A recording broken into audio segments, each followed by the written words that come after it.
Good evening বন্ধুগণ, কেমন আছো সবাই? দেখো আমি আজকে স্পেশাল রেসিপি রান্না করছি।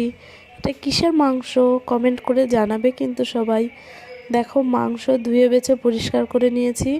এখানটা সব মশলা রেডি করে নিয়েছি। দেখো জিরে ধনে বাটা, লঙ্কা বাটা, পেঁয়াজ কুচি করে নিয়েছি। এদিকে গরম মশলা ভেজে নিলাম।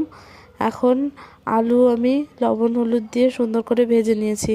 এই দেখো আমি মাংসটা কিন্তু সব কিছু মশলা দিয়ে দিয়েছি পরিমাণ মতো, আর একটু সামান্য সর্ষের তেল দিয়ে দিয়েছি। এবার মাংসটা আমি খুব সুন্দর করে মেখে নেব। আমি কিন্তু শিলে বাটা মশলা ব্যবহার করেছি, এতে কিন্তু রান্নায় অনেক খুব সুন্দর টেস্ট আসে। তোমরা কিন্তু এইভাবে রান্না করে দেখতে পারো। এই দেখো আলু লাল লাল করে ভেজে নিয়ে তুলে রেখেছি আমি।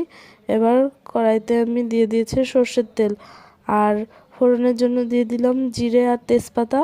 এবার কিছু পেঁয়াজ আমি মেখেছিলাম আলাদা করে, আর কিছু পেঁয়াজ ভেজে দিলাম। এবার আমি মাংসটা দিয়ে দিলাম আর টমেটো দিয়ে দিলাম। এই দেখো খুব সুন্দর করে আমি কষিয়ে নিচ্ছি। এবার কষানো হয়ে গেলে দিয়ে দিচ্ছি গরম জল। এবার মাংস দেখো ফুটে উঠেছে। এই দেখো মাংস কিন্তু হয়ে গেছে, নামিয়ে নিয়েছি। কেমন লাগলো রেসিপিটা অবশ্যই কমেন্ট করে জানাবে, ভালো লাগলে শেয়ার